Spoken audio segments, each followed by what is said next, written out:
All right, guys, we're back here with the Zoo Podcast, episode 2. As Doc J with Chance and a good friend of ours, Jeremy Rodriguez. Yeah. Jeremy, Jeremy, why don't you give us a background of like your military service and just where you're coming from? All right, that works. Yeah. Uh, Retired Army. Joined in 2000. Got 4 deployments under my belt: 3 Iraq, 1 Afghanistan. Made it to the ripe old rank of staff sergeant. and Respectable, respectable. yeah, yeah. I'm the commo guy for the group. So I hate computers. I got drug on my computer for this, but no, I got 13 years, and then last Afghanistan tour kind of stood in the wrong place at the right time, and had to take some time off. So it was pretty interesting. Kind of got messed up. Uh, Fought my way back to walking and stuff like that. So they finally said, all right, we're just going to go ahead and retire you. So now I'm living the sweet life of the gym in retirement. Yeah, got the air assault school under my belt. Got the Pathfinder school under my belt. Just about any commo school you can think of. Radio guy, basically, computer guy. So Yeah. ran my own battalion S6 shop for quite a while. So been around, chewed some dirt, had some fun. What unit were you in, Jeremy? Uh, First deployment I was with 123rd SIG at a 3rd ID. My second and third deployment I was at 101st. My second was with 501st Signal Battalion, and I know a lot of these that I'm talking about are long since gone, but I'm old soldiers. Yeah. Yeah. And, third deployment I was with actually 3rd of the 101st, the attack battalion over there in Campbell, and then wrapped it up with 563rd. Stayed at Campbell for 10 years.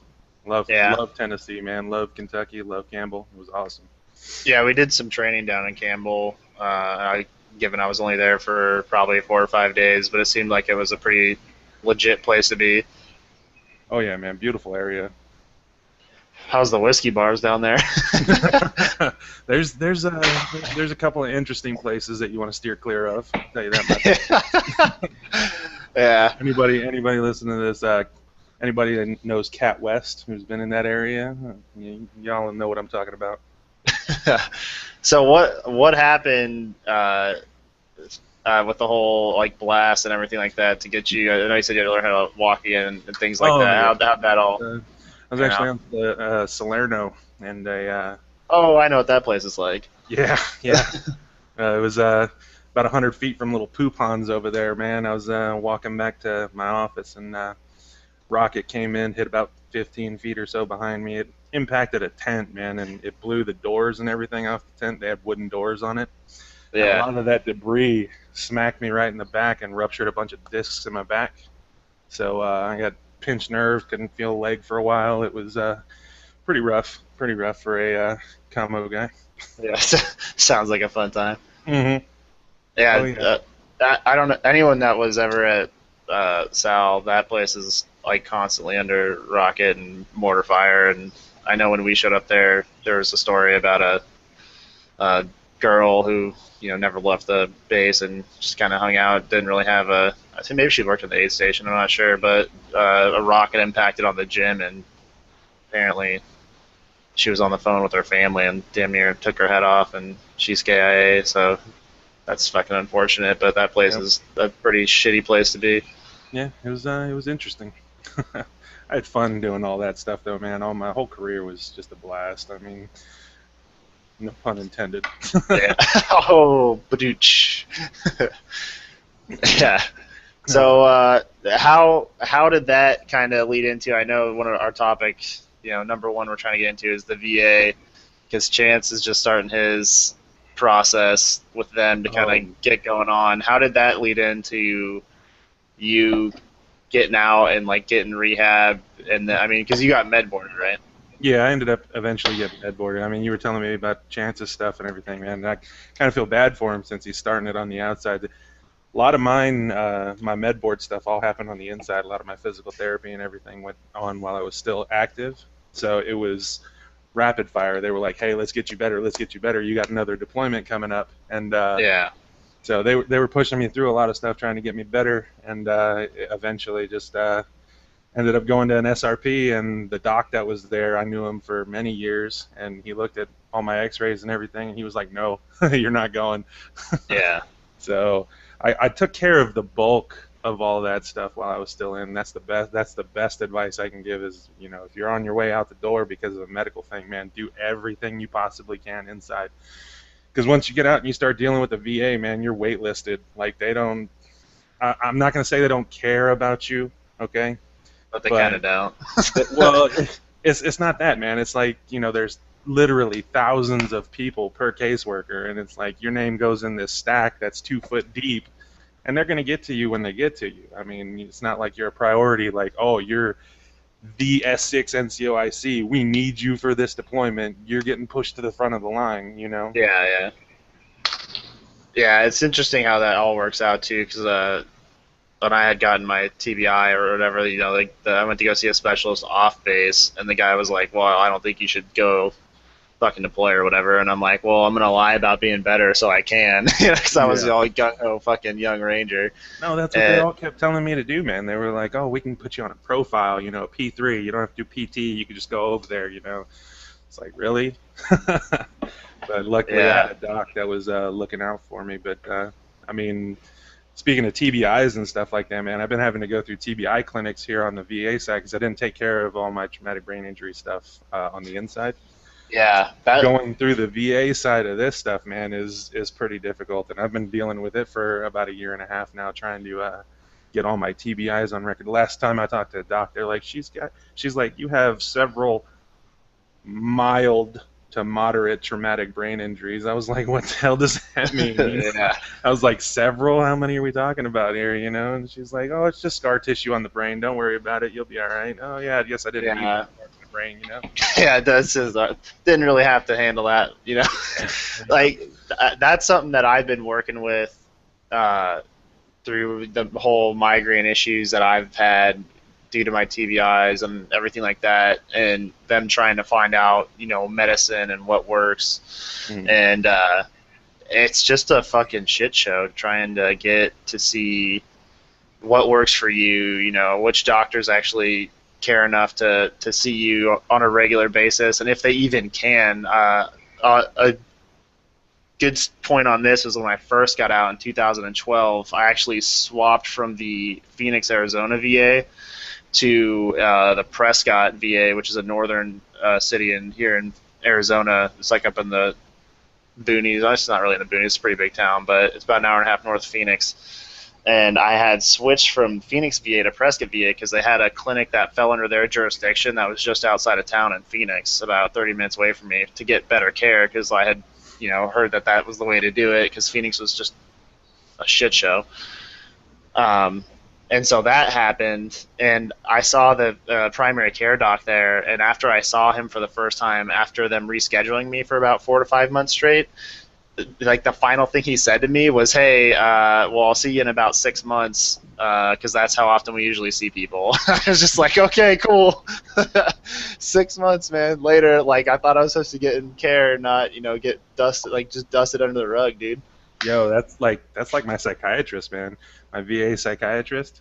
When I first started going to see him, because it got rough, man. I'm not gonna lie, it got rough for a while. I got my percentages, I guess, to talk percentages. It was 80% mental stuff, PTSD, stuff like that. Yeah. Total, I was 90% disabled when they med boarded me, which was pretty interesting. But so they put me into all this the psychiatrist stuff came after I was put into a VA psych ward, which awesome place, by the way. They take care of you real well there.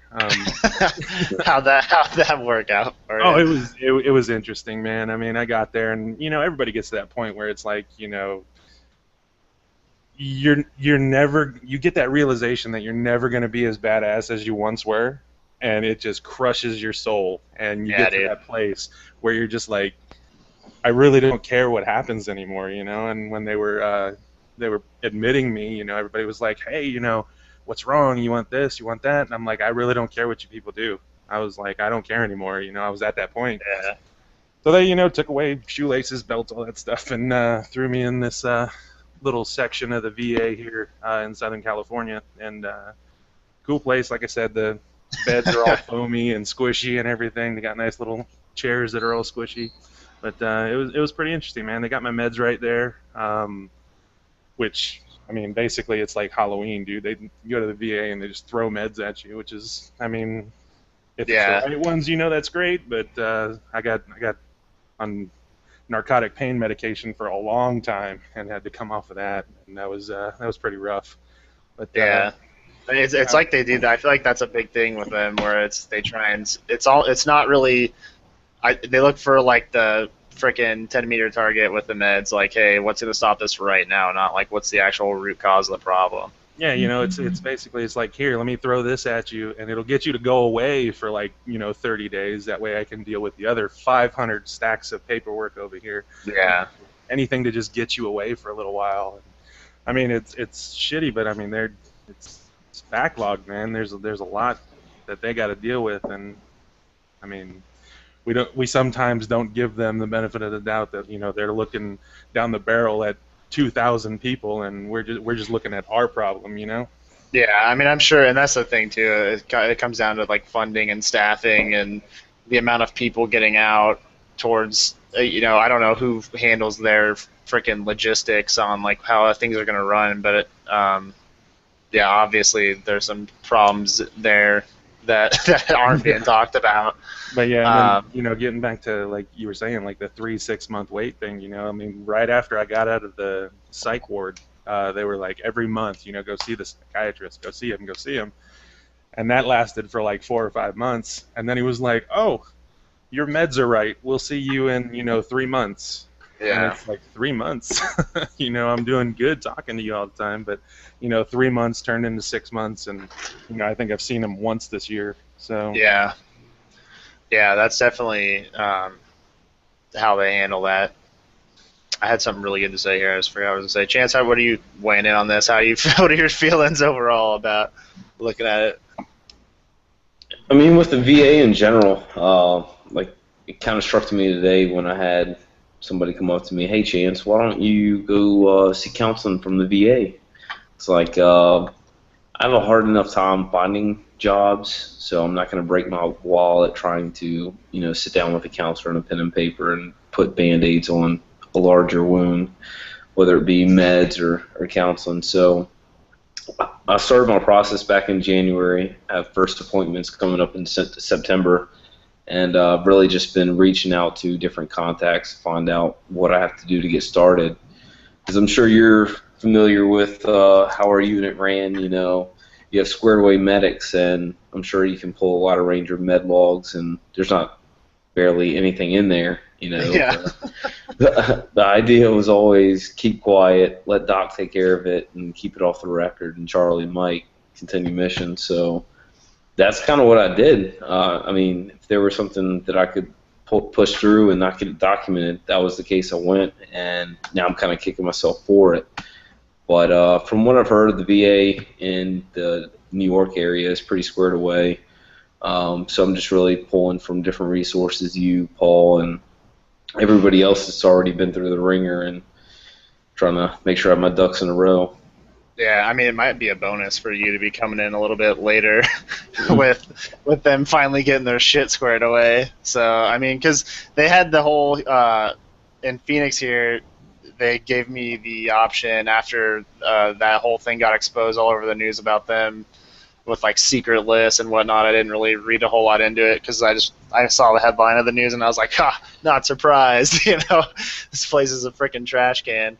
So I ended up going through, I think it was called, God damn, I can't remember what it was. So basically the way it worked is if you had an appointment that was further than 30 days out, they would schedule you, or you had the option to be scheduled through a VA-approved doctor that was a civilian doctor, and they made it sound like if it was 30 days out, you could call in and then within like freaking 5 days go get seen. And it took me literally probably 3.5 weeks to get seen.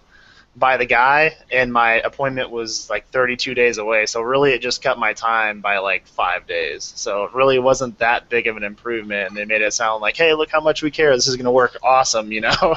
And it just really, I mean, 5 days sooner, I guess, is legit because it's some improvement. But I mean, that whole process to me seemed like it wasn't that making that big of an impact. But at least you could go off and see people that aren't VA docs that don't give a shit. Because I mean, even when I went in on my first appointment for the neurologist to get seen, the guy didn't even do like a cranial nerve check on me or anything like that. He just asked me a couple questions, asked me what happened, how I got some TBIs, and then was like, okay, cool, I'll see you later. And I'm like, wait, what? Like, you're a neurologist, you know this, Chance. Like, aren't you gonna do some nerve checks? Like, I could have given myself better care than this guy gave me, you know.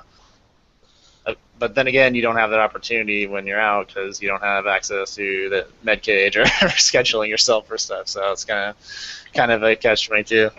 Yeah, I think the one thing that helped me here is the guy that I met with. The individual himself was very squared away. I'm going to help you, constantly stay in contact with you type of guy. So I'd always heard bad things about the VA and kind of place that stigma on anybody that was attached to that office. But he himself was pretty put together and did a good job pulling together my resources from like medical counseling with different resources and marital counseling. I applied for a service dog through a third-party company because I didn't have a VA rating at the time. So having that plus my med records all put together, plus this individual that didn't really fit the stigma that I attached with the VA previously, really has helped out so far. So I'm hopeful about it. Yeah. You're really the only person that I've seen pursue, and I'm sure there's other people that have, or that people that have service dogs, but how is that working out for you? Because I was actually talking to my wife about that. I mean, more so not that I think I would, not that I wouldn't benefit from a service dog, but like I'm like, hell yeah, I want to fucking take my dog around with me and have him go places. Because like obviously it's nice having like a service dog. They're meant to serve a purpose. So how is that working for you? For me, I didn't have a VA rating at the time, so I was contracting after the mill, and that was easy because I feel like the veteran that gets out after 4 years and feels out of place versus the guy who does 20 years. Well, you just spent 20 years around like-minded individuals, so you're not, the fish that's out of water. You're in water, You're in your comfort zone. So for me, when I got out, I left that comfort zone. I went back contracting, and it was like, bro, you're just like me. We laugh and talk about the same jokes and have the same opinions for the most part. Yeah. So I was back in that comfort zone, and when I left that and went back into civilization, it's like, oh no, who are these weirdos that think they're normal but they're not? So I was talking to this lady, and she was like, you're obviously different. I have somebody who wants to get rid of a dog. What do you want to take him? So from day one, me and this dog were together, and I met with somebody who went through this third-party company to apply for an emotional support animal. Now, for the listeners, the difference between emotional support animal and service dog is trained. Emotional support animal is just there for your therapeutic emotional needs. So I think on the actual list, you can have up to a pony as an emotional support animal. But that would be legit. Yeah. So I get this dog, and granted, we're together 24/7 from the time he was 8 weeks old. So I grew a bond stronger with this dog than I have with most friends. And I eventually had him trained by one of the canine trainers that's locally in the area. But filled out the paperwork, did a couple days consult with the company, and they were like, yeah, you definitely could use this. For me, I always had issues with going to public places, like, counting doors, counting signs, what's the guy looking at me like, what's in his pocket, just kind of that hypervigilance. I don't think it's a bad thing. If anybody knows about like conditions, that's kind of that condition red where you're always on alert, expecting something to happen. So having Jack, my service dog, having him with me, definitely helped out. I feel like when I have him around, those agitating factors are kind of gone away. Yeah. just having something comfortable around to like kind of fucking chill you out. Yeah.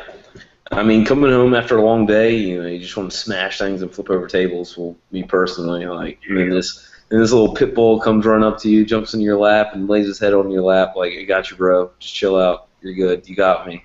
It's no feeling like that in the world, and I couldn't really find that in another person or in, I don't know. He did things that, like, I didn't think a dog could do. I'm sitting down on the couch, mad at the world, and he runs over and just lays his head in your lap, like, chill out, bro. You're good. Pet me. Yeah. Yeah, man. I don't know if this is true. I'm fucking, the internet's obviously a true source, and I saw some internet picture about this a while back. But I read something that said that, and I'm sure this is going to go down in, like, the comment section, or someone's going to fucking put me on blast for this, but I read something that a guy, or a male, actually gets the same hormones from petting dogs and like being around dogs as women do from breastfeeding. That seems like a pretty big leap for me, but if that's the same thing, I believe that the whole comfort issues there. I mean, and everybody knows that if you hang around, if you got a dog, it's definitely a calming feeling. We got a German Shepherd and a mutt, and our Shepherd acts like he's a freaking lapdog all the time, and it's definitely nice to come home from something that stresses you out and just sit on the couch, and that dude jumps up and starts licking your face and hangs out with you for a while, Yeah. I'm currently looking into a program because I got my pit right here with me too. She's Nice. I've had her since she was a baby, man. She's 18 months old right now, and she does the same thing, man. I start freaking out, and she'll come over, and she's like, "Hey, just put your hand on me. You're cool," And I'm looking into a program right now. You can actually get them certified as the emotional support dogs. Yeah.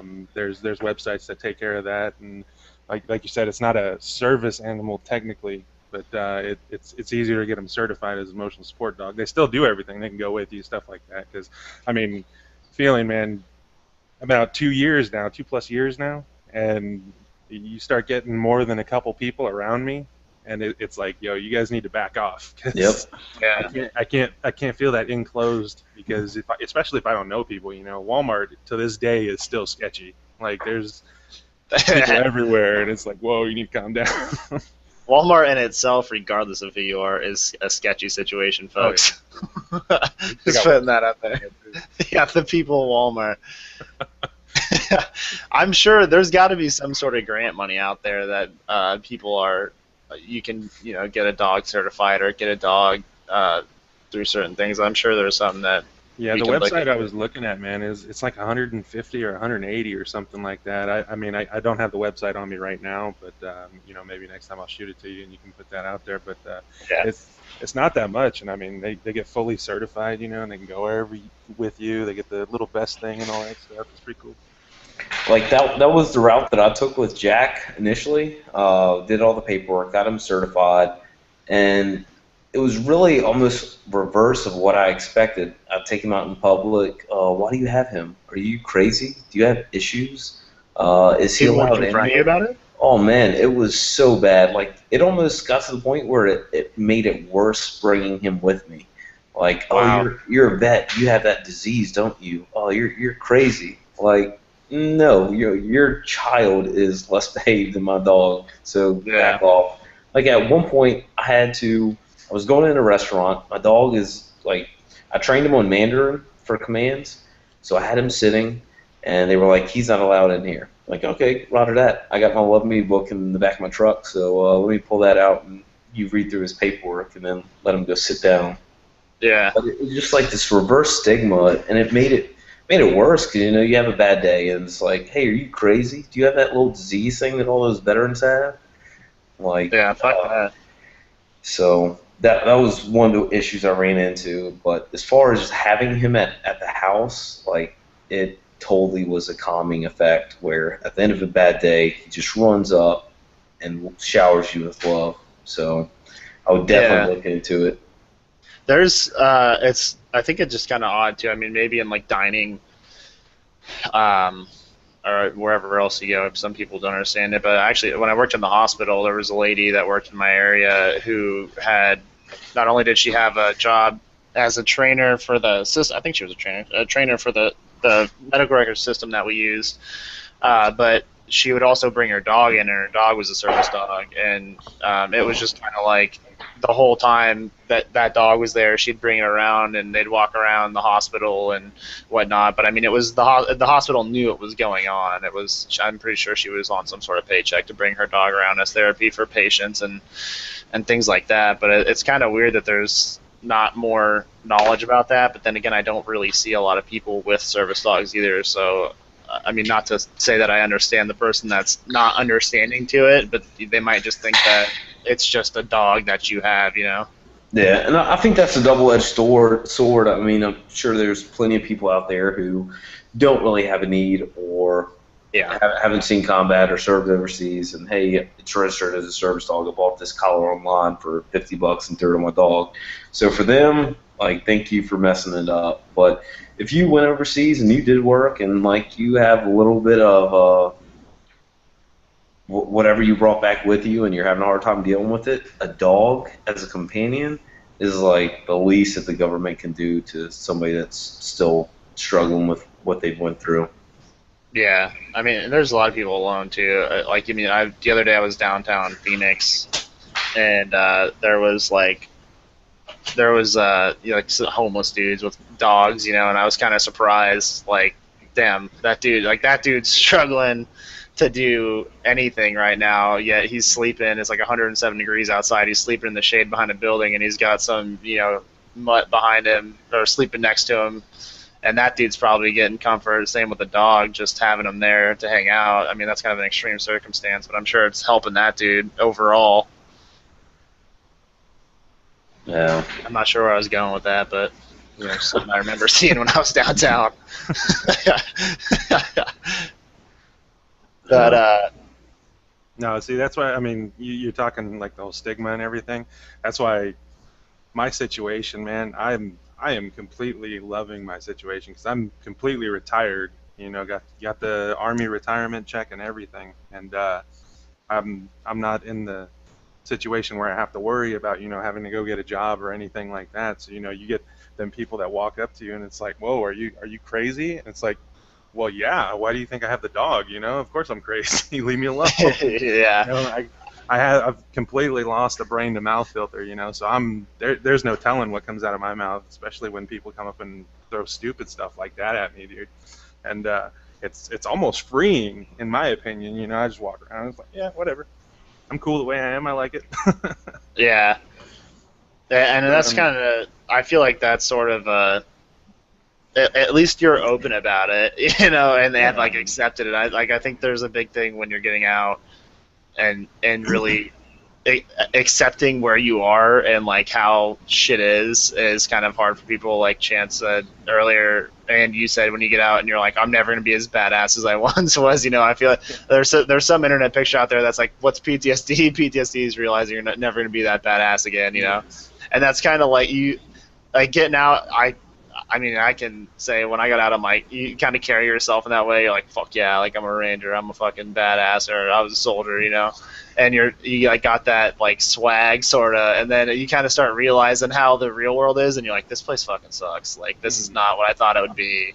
Like no one fucking understands what's going on. Everyone's gonna ask you stupid questions like, did you kill someone, or is like, you know, just you know, what was the craziest, most fucked up thing you saw? And you're just like, really? Like I'd be at like work at the hospital, and someone's like, what's the craziest thing you saw? I'm like, this is not appropriate work conversation because my response to you is not gonna be what you want to fucking hear, dude.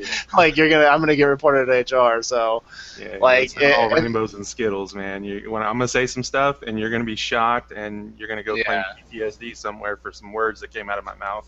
You know, it's gonna be ridiculous. Yeah, it's really people.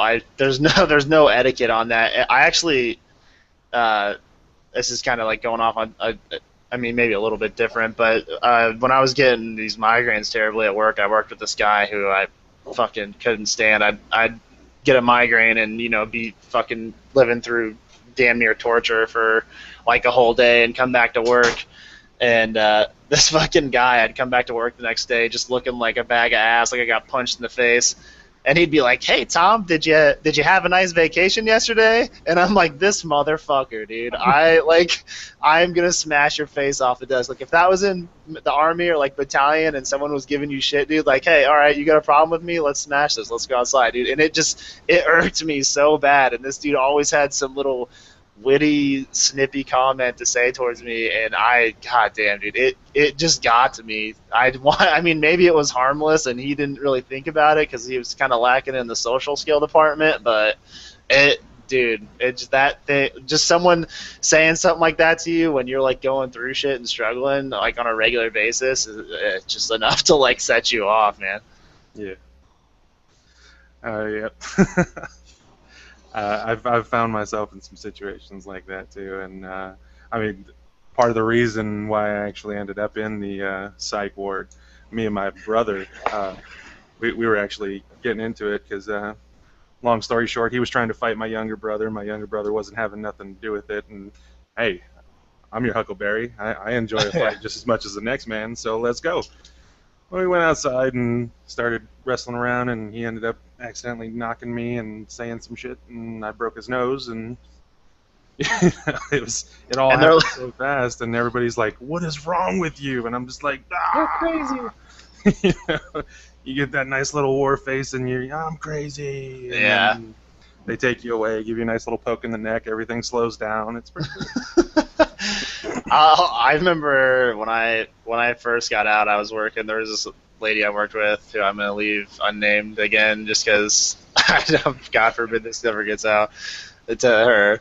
But this lady just always was rubbing me the wrong way, and like I had this big ass hatchet in my room that I had, and like I remember I came home one day from work, I'm like, dude, this bitch, I'm like, oh, dude, I just want to fucking, I'm like sitting in my room, and my dad, like, I was living with my dad at the time, it was probably a couple months after I got out, and I'm like, I just want to fucking, and I'm like making hand signals like I'm fucking smashed with a hatchet. He's like, yeah, and then I talked to him like a couple months back after. He's like, when you first got out and you were like messing around with that hash in your room that one day, he's like, I was worried like you were gonna fucking haul off and do something crazy, you know.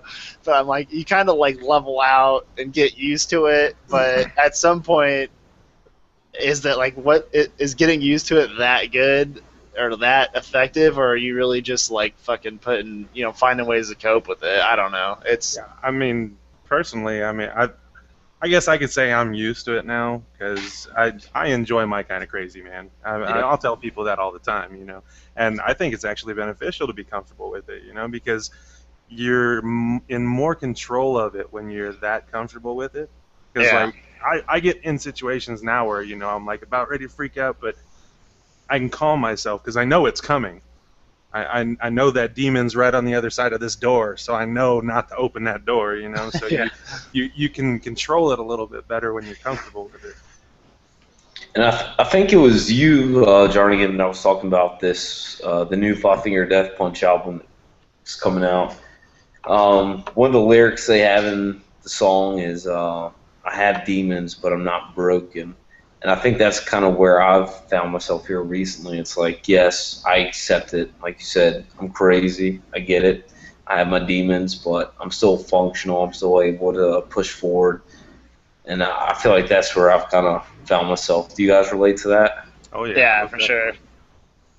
Yeah, I think that's where you hit the nail on the head, is like just being comfortable with like who you are, what you've been through, like, and that I guess kind of touching on this a little bit more is when you're I think when you first get out, you kind of have the mentality of like, oh, like you're like the veteran. I know you hate the term, Chance, like fucking dysfunctional veteran or whatever. Where you're like, oh, you don't know what I went through, like whatever, and like no one really can. So it's kind of like ridiculous to expect that from somebody who's a civilian to be like, you don't understand, like, this way, or like we don't understand why they're acting a certain way towards you, or why they say dumb shit like that fucking dude at my work.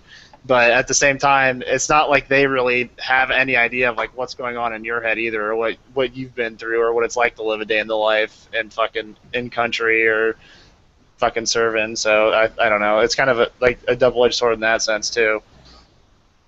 Yeah. Not to defend anyone attacking you guys. Like, and the whole stigma with like crazy versus normal, functional, dysfunctional, like I think that's really in each person's individual perspective. Like, if normal to you is white picket fence, 9 to 5, you're miserable in traffic, you go home and repeat it again, like have your normal.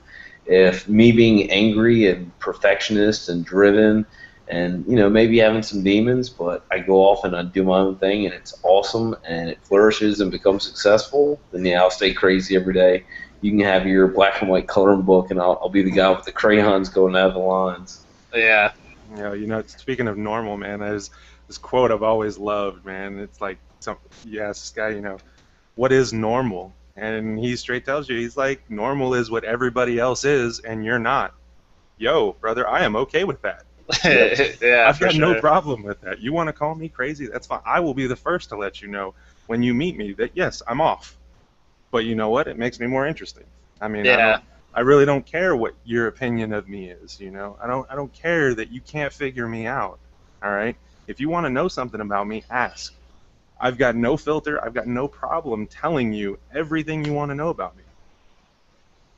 Yeah, I think I wrote an article a while back. I think because of most of my articles I wrote, I was probably like fucking pretty deep in a bottle.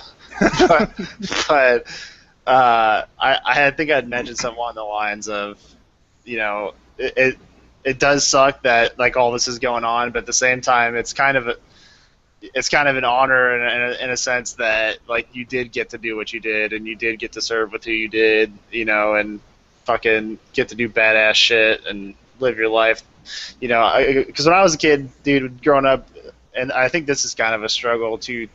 It was when I joined, it was like, what do you want to do? And like I knew I wanted to be a fucking ranger. I knew I wanted to be a medic, and that was just like what I wanted to do from watching Band of Brothers when you're a kid, and World War II shit. That was always like a fascination for me. So when I got out, it was more of like an identity crisis than it was like struggling with anything that I felt like. Because when I actually had gone to see the psychologist too, and they asked me like, do you feel bad about anything you did? Like, are you struggling with all this stuff? And I'm like, I don't feel bad about a goddamn thing.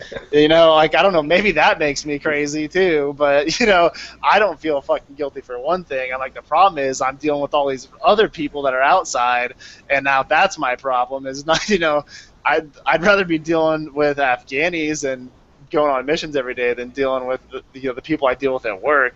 And she was like, "No, I think that's normal, blah blah blah." And you kind of like got into it, but that was just kind of like the conversation with her, and I think that there's something to take away from that. And the whole reintegration aspect of it is something that everyone deals with and has to go through differently. And it's the same thing with PTSD. Some people's tolerances are different, and some people might have been prepared to come back out from the army, and some people weren't, and some people were handled shit that happened in country better than others. So. And Jarnigan, I kind of want to ask you this. I don't think I've ever brought it up in our personal conversations, but like when I got out and I left, like I had the hardest time dealing with that because I felt like I had left the platoon, left the company. I didn't know who was going to take my spot. As frequent of deployment schedule we had. You're here for X amount of months and then you're gone again. And I really felt that guilt of, what did I leave to take my place? And Yeah, I dude. felt guilty towards a platoon. Did you feel that at all when you got out? Yeah, I did for sure. Because when I was living on, third floor of the barracks.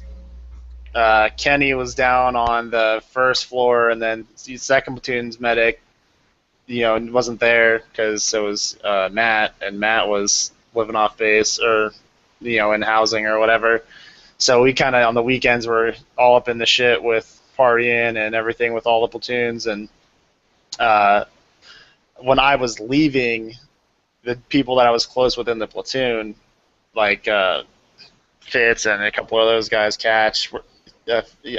I'll never forget the day I left. Fitz, I'm leaving. He's on CQ, and I'm like, hey man, I'm out of here. Like 5 minutes away from getting in my car and take him to drive back to Arizona. And he's like, don't do it. Just re-enlist, man. Just do it. Like, don't worry about it. Like, just just re-enlist for like 2 more years. That's all I'm in for. That's all I'm asking out of you, bro. And I was like, I felt so guilty leaving. And then this motherfucker grabs me, gives me a hug, and then kisses me on the neck, and he's like, I'm gonna miss you, bro. And I'm just like, you're so fucking. What the fuck, dude? It was so weird, but like that was just his character, and like just even though that was a weird moment, it was so funny. But like when I was leaving, dude, I'm like, I'm never gonna like really have that brotherhood back again. Like I knew just going into it and leaving, like at that point when I was like on my way out of Benning, I just thought about it. Like that's just I knew it leaving, and then realizing it finally when I got out, it was really a fucking issue for me, I feel like. Yeah, and I definitely want to save that for another podcast. But for me, I struggled with the brotherhood and the family that I created in the military, and not being able to find that in my marriage and my post-military friendships. Like it kind of redefined the definition of love for me, and yeah, it was weird leaving that. Yeah. I really understand that, brother, man. I'm divorced. All right, my marriage, I got divorced. I'm a giant military cliche, to be honest. But yeah, it was the same thing, man. I mean, like the family I had while I was in was closer to me than my actual family. Like my brothers, I'm not close to them, My parents, I'm really not close to them, But I got brothers of mine that, you look over, hey, did you just grab my ass? Well, yeah, I did. And, you got some dude's hand on your ass. I don't care, That's an interaction that you don't see anywhere outside, in the civilian sector. And, it's just, I can't find that, and yeah. I actually got, this is totally not, somewhat on topic, but maybe a little bit out there.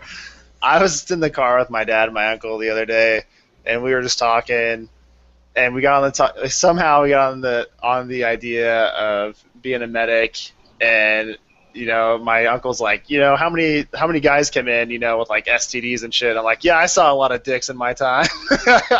And he's like, really? I'm like, no, like people would like just walk into the aid cage doors wide open. Guy whips his dick out and is like, hey, what's that look like, dude? You're like, seriously, dude? No warning? Like, nothing at all, brother? Like, hey, man, I'm worried about it. What is that? Like, dude, oh, my God, man. Like, put your dick back in your pants. Yeah, this new protocol, cotton swabbing for crabs. Yeah, we have to do that. And some sterile water afterwards. Yeah. But, it's just funny because that kind of thing, not that I'm condoning people whipping their dicks out, or for people whipping their dicks out at random people, but it's just, that's just kind of goes to that, like how close people are in the platoon. It's just kind of like dudes are saying anything, talk about their personal life, their wife. You could say anything to anyone and not be judged about it just because that's how it was. And now where's that? Which kind of touches on why we started the whole zoo thing. I'm close to people that I was in the military with, but if they whipped their danger out in front of me, dude, I would straight rot them off the range. I would take that big old Q-tip and just shove it down there. Be like, yeah, take care of that now. I don't know. I think I'm numb to it at this point.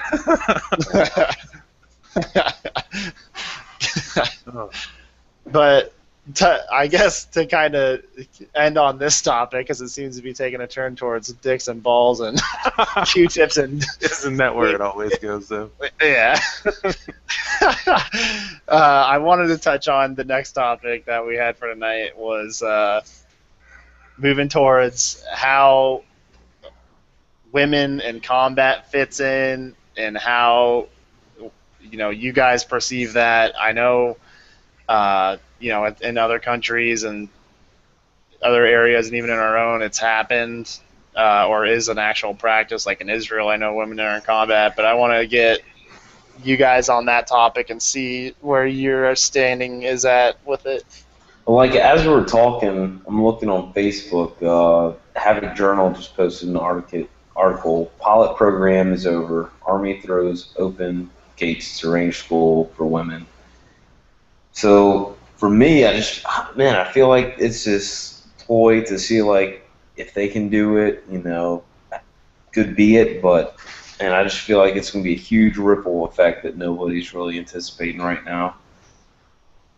Yeah, my standing on it, and I guess I'll let Jeremy. I'll get your opinion on this beforehand. Women in combat, women in range school, whatever. Before I kind of go off on a tangent here, but I mean, what's your idea on it? I'm completely, utterly opposed to it. And you know, I say that, and I say it all rude like that, and I know people are gonna be like, "Oh, he's such an asshole," you know. Look, just Fucking feminist. yeah, exactly. It's psychological, man. I mean, it's we as males of our species, especially American males, we're raised to be that protector, right? So you don't hit women, you protect your wife and kids, Unless women Chris and Brown. children first, you know. Yeah, well, okay, that's another topic. But all right, so you're raised from an early age, people saying protect this, all right?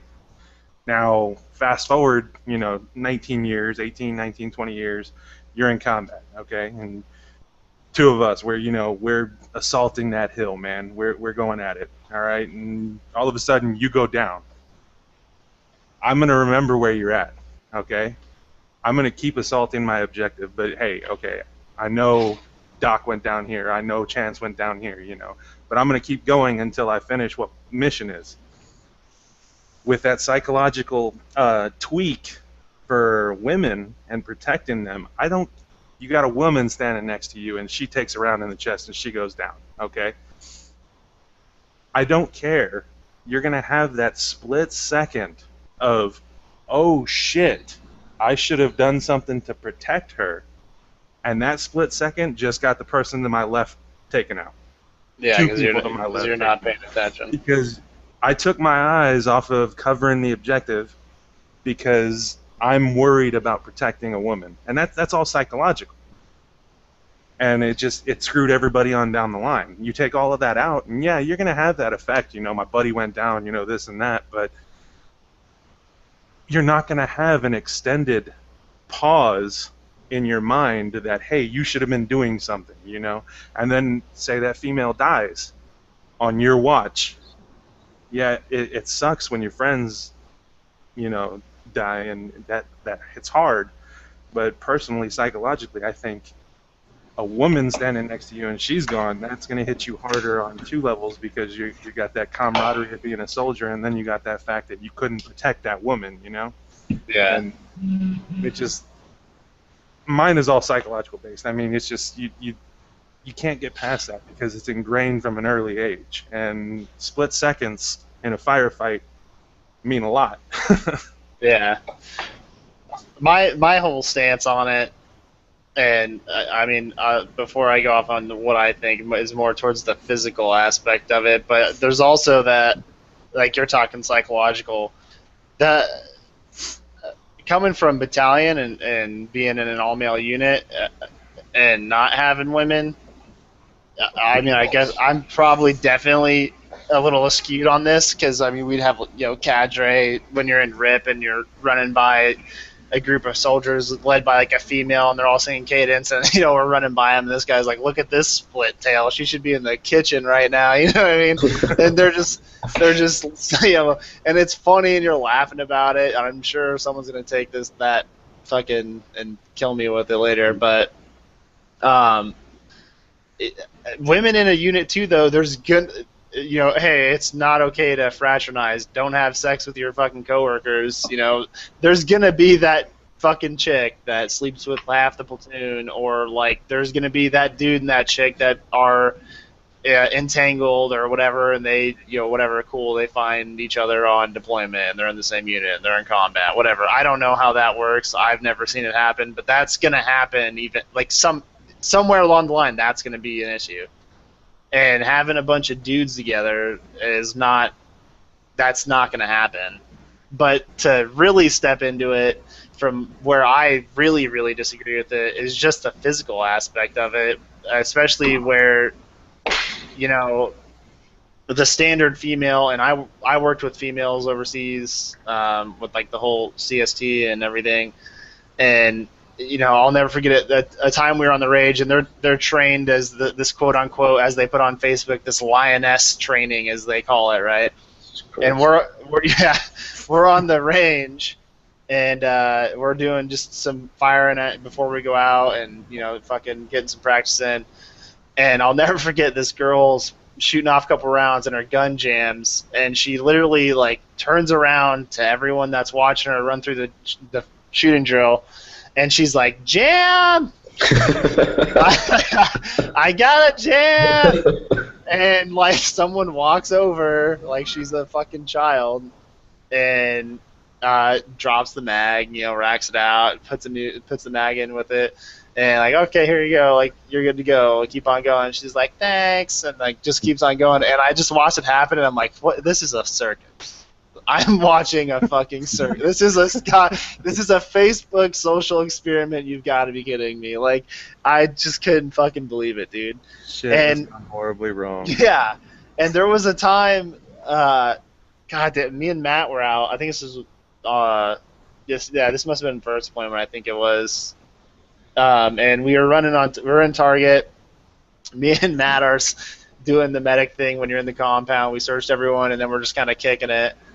And I look over at the CST chick, and she doesn't have a mag in her weapon. And I'm like, hey, Matt, look at this. And he's like, he looks over, and he's like, are you kidding me? Like, she doesn't have a mag in? What? Did she forget to put it in? And so we walk over there, and I remember who I said something to one of the squad leaders or someone, and they walk over and like, what happened to your mag? And she's like, oh, it must have fallen out on the way in. And she's like, and he's like, are you serious? And so she just walks off, and like didn't go to put another mag in, and he's like, are you gonna put another fucking magazine in your weapon? And she's like, oh yeah, sorry, and like pulls a mag out and puts it in, and I had the same feeling, dude. I'm like, this is a joke. No fucking way, dude. So that goes to me, like, that's my experience with them in combat, but the whole nother level goes to how is a 140, 160 pound woman, like at, someone who's a big lady who's been, doing PT, gonna handle carrying, like a frickin', I don't know, some fucking huge, I don't want to throw any names out here because I don't know where people are at in their careers, but like a 340-pound dude in kit who's fucking jacked out of his mind. You're telling me that girl's going to put that dude on his back who weighs, over 2 times as much as she does and get him into some cover while on fire? That's a liability, dude. And there's definitely the times, that I've heard on radio calls and things like that, like, hey, keep up, you're falling out, and then we get back to the base or back to the FOB, and they get a talking to about how they're fucking weak and they're gonna get their ass left behind because they couldn't keep up. And there was a huge thing when they posted something on the FRG website, Chance, one time with the women in combat, and the wives didn't know that they were out there, and the wives lost it. Why are women out with the men? They can't keep up. They're not strong. A bunch of women going off on it. Blast off, and that's my stance on it. You cannot tell me that a woman can carry that amount of weight, that kind of a man and soldier into combat. If there's going to be women in combat, it needs to be an all-woman unit led by women, and they can do their own thing with their own body type and their own standards. Like, I'm fine with that. Yeah, I think you'll be surprised with my view on this.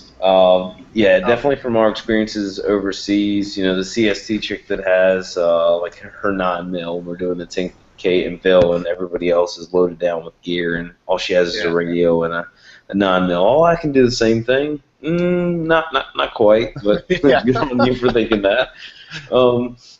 Good motivation. Yeah. So, like since I was in the mill, they never had the same PT standards. So, like, fix that, and then we'll start having conversations.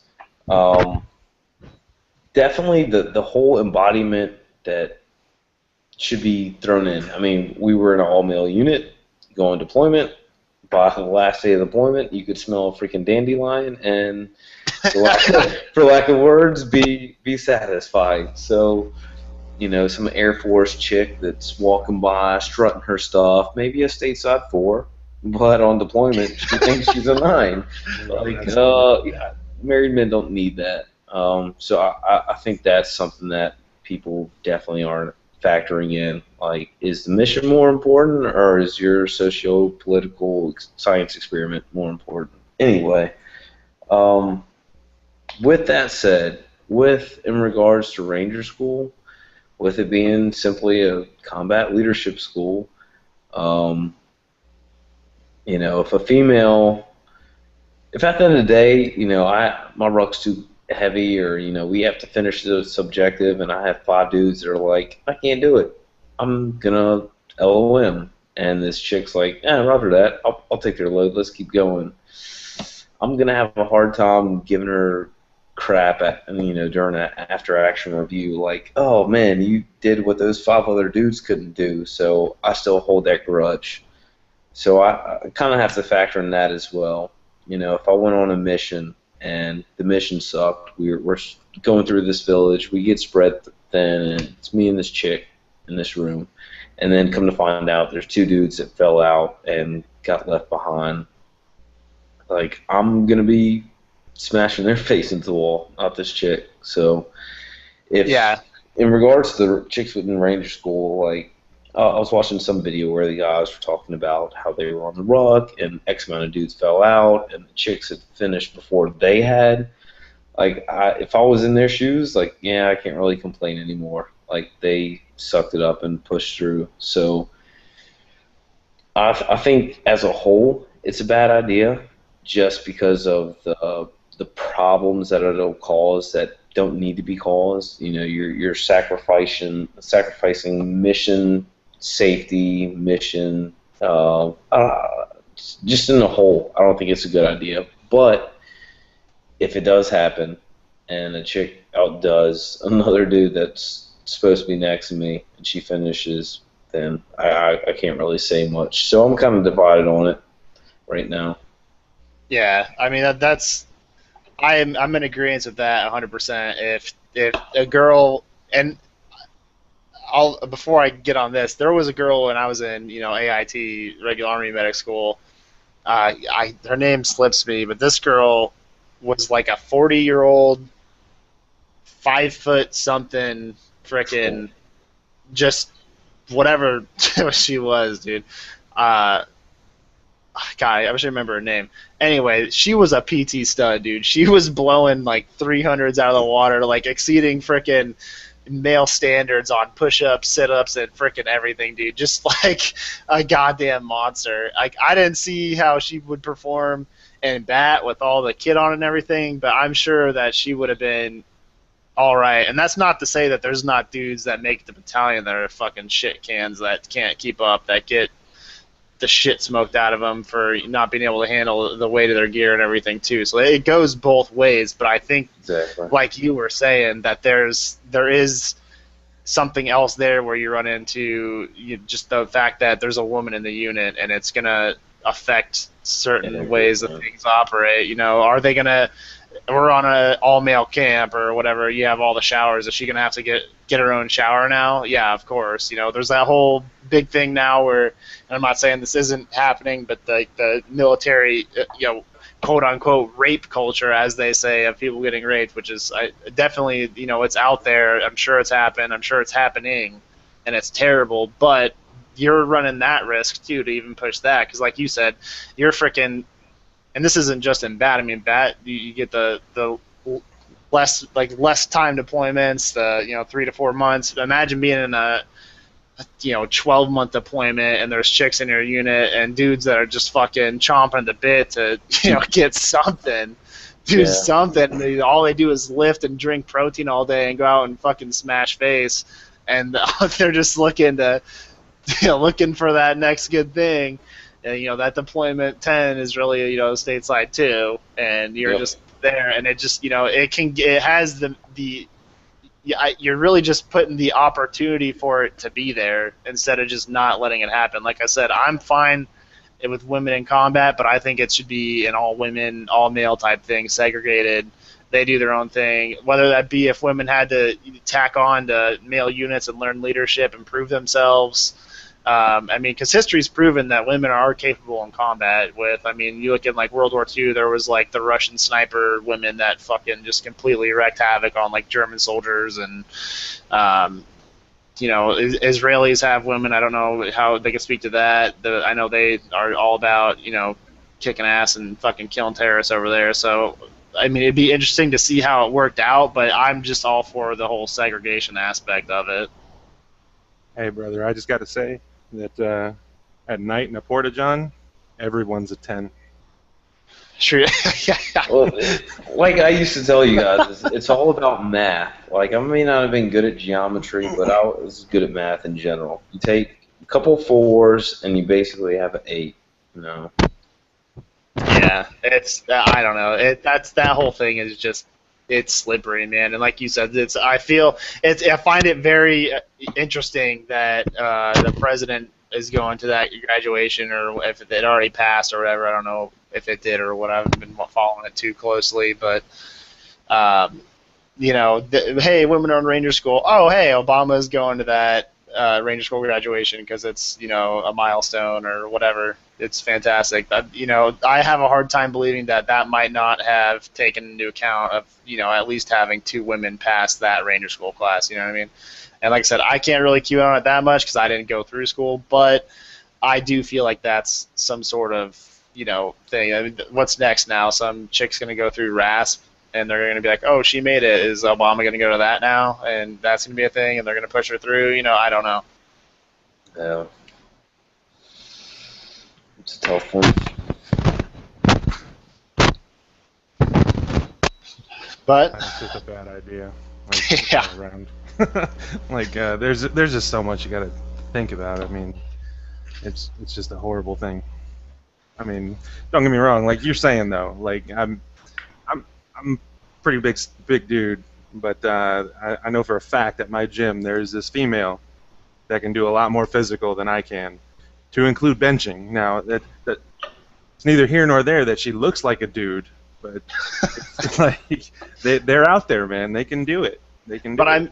I mean, what is she on though? Like at that point, like is she? There's got to be steroids on board. There's got to be male hormones, testosterone, all that stuff on board. HGH. I know there's everything on that, but I mean, she's getting it in. She's doing it. Yeah, I mean, and that's not to say that there's not dudes in the military that aren't using, quote unquote, substances. But Whole nother topic. yeah, that's a whole nother can of worms there. Mm-hmm. But I'm pretty good with that. If you guys, anyone else got any sort of topic they want to sound off on? Chance, Jeremy. Last thing I want to pass on, I've been following on Instagram a lot of different companies, and one that's really stuck out to me lately. I mentioned it to you, but I want to mention it on the podcast. Direct Action USA. If you go to their website, check out some of their stuff in their store. I've been really impressed. Definitely a big supporter of KIA bracelets, keeping in memory those that we've lost. And I put out some custom orders for the zoo. I think it's big to remember where you've come from, what you still have left to conquer. So I put in some custom orders, so you should be looking out for those to come out soon. But a little bit about Direct Action USA, better owned and operated company, which is awesome. They make custom cuffs and bracelets, all made in the USA, and they can make pretty much anything and everything you want. You just send them a direct email. So I just wanted to send a shout out to them. I'm really impressed with the company that they're showing themselves to be and the products that they're producing. Also, I know Jarnigan and I are big fans of Five Finger Death Punch, just throwing around weight in the Third Ranger Bat gym, listening to some Five Finger Death Punch on full blast. Nonstop. Exactly. So they have their new album coming out. Definitely go check it out. I've listened to it a little bit on Pandora, and I think a lot of guys that are struggling, like I said, you got demons, but you're not broken. You'll relate to a lot of their songs in that album. So go check that out when that comes down. I'm good. Yeah, Jeremy, anything for me, man? to this day, man, Five Finger Death Punch, dude, they're still on my gym mix. But yeah, no, man, Yeah. big thing for me, man. 22 until none. That's it's horrible, man. The numbers are too high. We need to get that veteran suicide thing down, man. It needs to be Yeah, none. that That's my big points. that was something big that we kind of hit on. I feel like with the first one, you know, there's a lot of pride aspect that goes with being in the community and being a veteran and having the fucking the I don't want to say nuts to reach out, but you know, at some point you're gonna have to reach out if you're struggling. Otherwise, you're not gonna fix it. So you know, anyone listening, take that first step. I mean, just plain out, man. Like when you were in, you would call your platoon mates, man. You'd call people in the platoon and be like, hey, you know, formation, blah blah, this and that. You know, we're doing this, we're doing that. Call and check up on your troops, whatever. Just it don't end, man. It doesn't stop when you get out. Call your brother, man. Call him. All it takes sometimes is a phone call. Like somebody just, hey, let's reminisce. You know, get out of that bad spot for a while. You know, Yeah, give your brothers a call. I was gonna say if anyone is a living memoir of that, that's me and Chance, man. We've been back and forth plenty of times about shit going on and pulling each other out of some funk. So definitely stay in touch with that and make sure that you're linking up with dudes. Because if you're, like you said, if you're not doing it, who knows who is? You know, just keep an eye out if you see someone falling off. It doesn't take no time at all, man. Anybody listening to this, dude, as soon as it's over, man, pick up that phone, call a brother you ain't talked to in a while. You know, it don't take no time at all. Yeah, even if it's just an attempt, man, just always fucking reach out. But all right, guys, I think that does it for the podcast for episode 2. I liked it. Hope you guys like it. Jeremy, thanks for coming on such short notice. We were supposed to bring on Paul Martinez, but Jeremy hopped in here. We were having some technical issues, and Jeremy's a real good friend of mine, so thanks for coming on. Heck yeah, man. Enjoyed it. Anytime. Yeah, we'll definitely have you back on here later on, and you guys stay classy.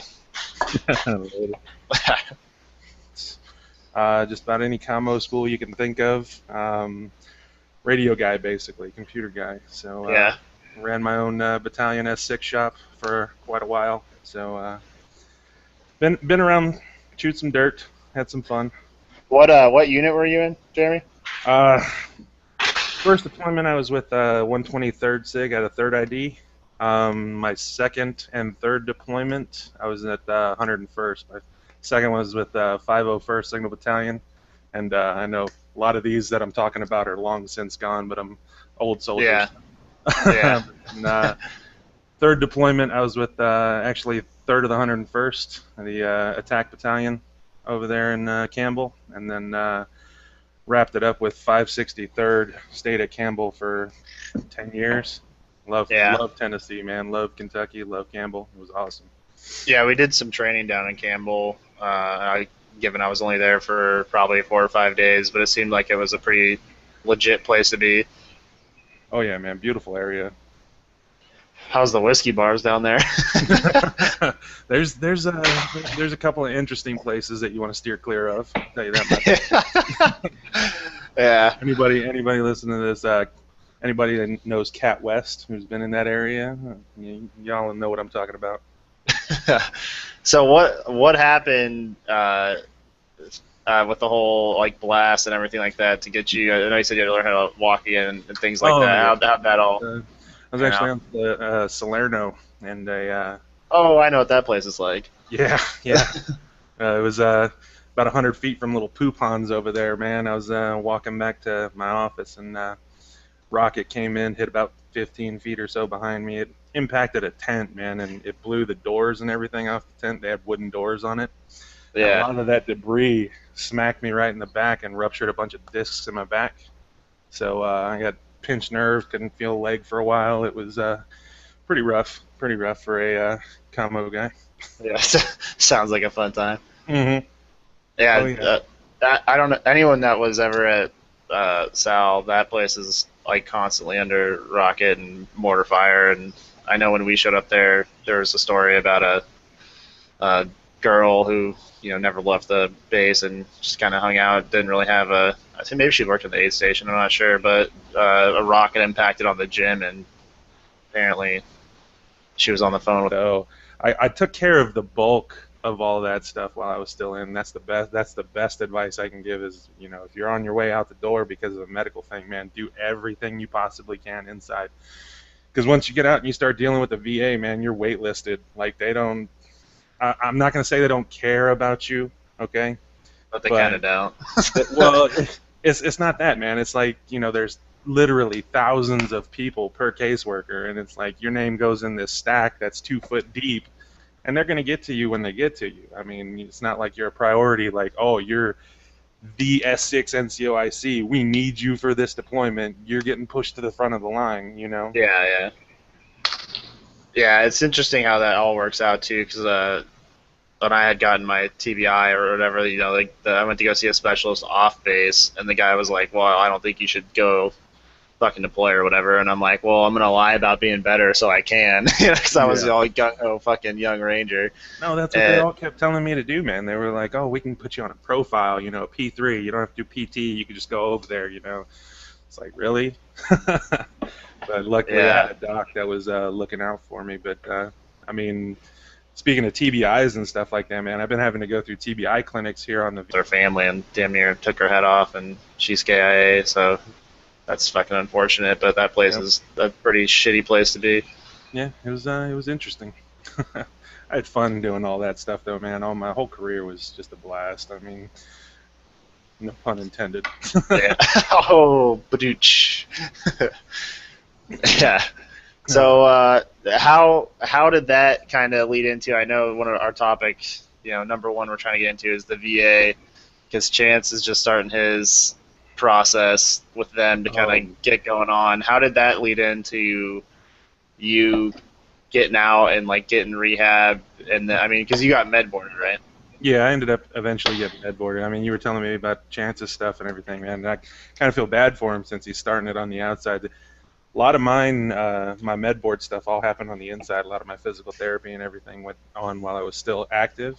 So it was rapid fire. They were like, "Hey, let's get you better. Let's get you better. You got another deployment coming up." And so they were pushing me through a lot of stuff, trying to get me better, and eventually just. Ended up going to an SRP, and the doc that was there, I knew him for many years, and he looked at all my x-rays and everything, and he was like, "No, you're not going." Yeah. So. All right, guys, we're back here with the Zoo Podcast, Episode 2. That's Doc J with Chance and a good friend of ours, Jeremy Rodriguez. Yeah. Jeremy, Jeremy, why don't you give us a background of like your military service and just where you're coming from? All right, that works. Retired Army, joined in 2000. Got 4 deployments under my belt, 3 Iraq, 1 Afghanistan. Made it to the ripe old rank of Staff Sergeant. and respectable. Yeah. I'm the commo guy for the group, so I hate computers. I got drug on my computer for this, But no, I got 13 years, and then last Afghanistan tour kind of stood in the wrong place at the right time, and had to take some time off. So it was pretty interesting. Kind of got messed up. Fought my way back to walking and stuff like that. So they finally said, "All right, we're just going to go ahead and retire you." So now I'm living the sweet life of the gym in retirement. Yeah, got the Air Assault School under my belt. Got the Pathfinder School under my belt.